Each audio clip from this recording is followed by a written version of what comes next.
one thing to tell you not to care about the algorithm, but you do have to put some work into it. And I've been asked a question or two, hi Mike Vizdos, about how do you do it? How do you put it all together? I'm not gonna, we'll start.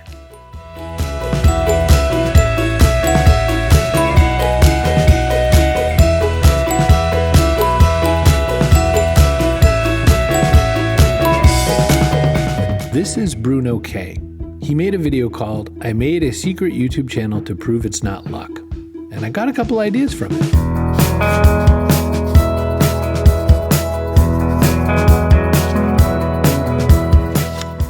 You know Casey Neistat, right?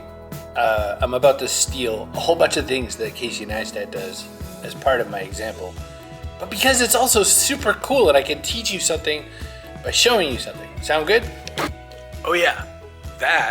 This thing, that's a Casey Neistat thing too. Bruno K had a bunch of thoughts and ideas on a video that he did talking about how he thinks he got a lot more attention. And I'm going to give you some of these thoughts because some are useful for us, some of them aren't. And I'm going to tell you my opinions on them. And one of the first things he said, and this is kind of related to what I'm saying right now, disagree. He said, sometimes one way to get a lot of attention is to say something other people would disagree about. And for instance, I just started saying to you, I'm going to tell you some of my thoughts on this stuff. They're my thoughts. So I don't know if they're right or wrong. But if Bruno is saying that some people want to disagree, then maybe that's what we're doing there. This one I definitely don't fully agree with.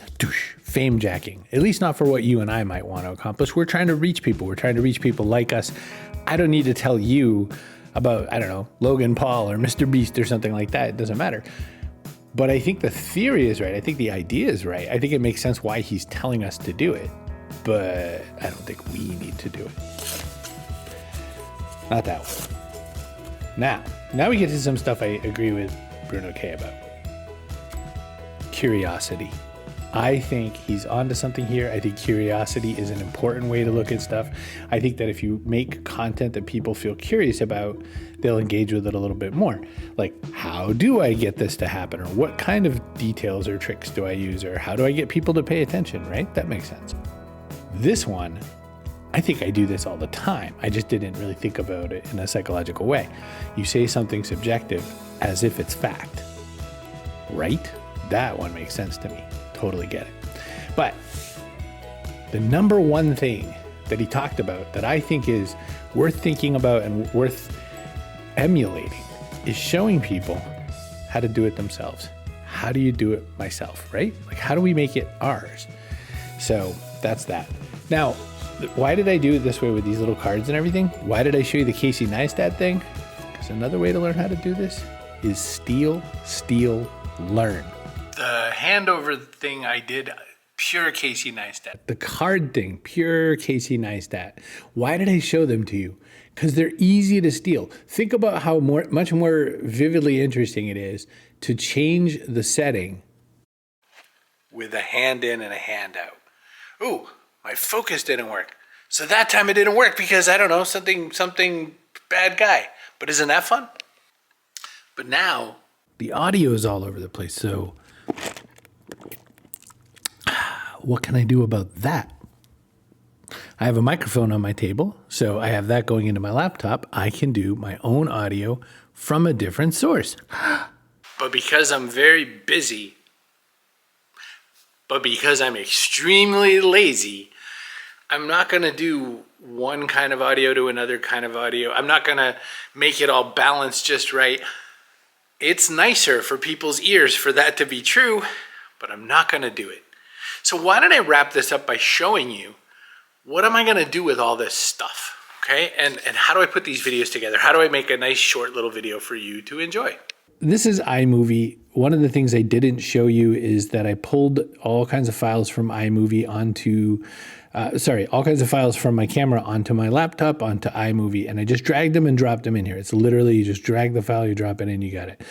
I'll drop this all into the timeline. So now, as you see, I've got all of the stuff that I want to show you on my little timeline. So this you can't get too much easier than doing this sort of a thing. I go to a site called epidemicsound.com. That's where the music's coming from that I put on. And I just listen around and see if I can find a song that sounds good for this.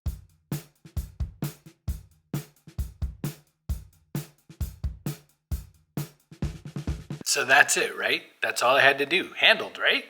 Well, no. But again, I'm not following the algorithm, so I don't really want to make this a 10-minute video. But I'm going to tell you a couple other things, maybe rapid fire, and then we can get out of this. Is that fair by you? Here's one. Do you see over my shoulder right here? Do you see this open door? I'll tell you a weird thing. If you leave a door open, people are going to notice it and it's going to bug them. You kind of want to look at your environment a tiny bit. I mean, my house is super messy right now, but it's okay. I can fix a few things. One of the things I can fix, I could shut that door, right? I have the lighting. So this is natural lighting. One of the best ways to light yourself is through natural lighting. I have huge windows. Look, I have huge windows up on the all facing. So I can do natural lighting. That's always good. We just talked about the sound a bit. These are like the aesthetics. But then there's another thought. You probably haven't thought exactly about it, but maybe you have. Script. Is this scripted? Not exactly. It's a hybrid.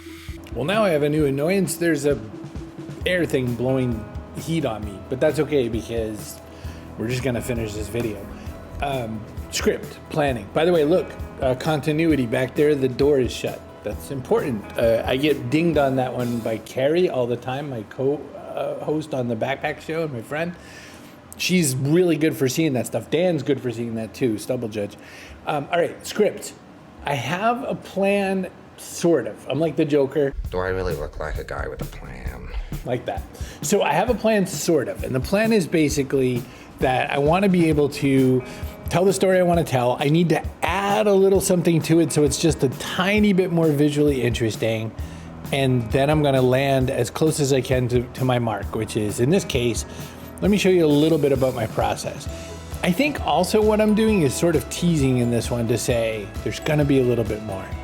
But for now, I don't have a script. I don't read a script, but I do have beats that I want to capture. I want to show you, for instance, those written things. I wanted to show you some Casey Neistat things. I wanted to make sure that I gave that guy credit. What was his name? Bruno K? I want to make sure I gave him credit, right? So there's things that I wanted to know that I had put in the video. But beyond that, yes, I have something I want to tell you. You have to. If you just kind of your way through it, everyone's going to know and it's not going to feel as good. There's a trick to sort of being this authentic, feeling, looking, seeming, everything, which is that I really do care and all that sort of thing. But there's a trick to doing it in a way that is not bumbling through your material. Why don't we make that for a next video? Why don't we call this one good for right now? Good?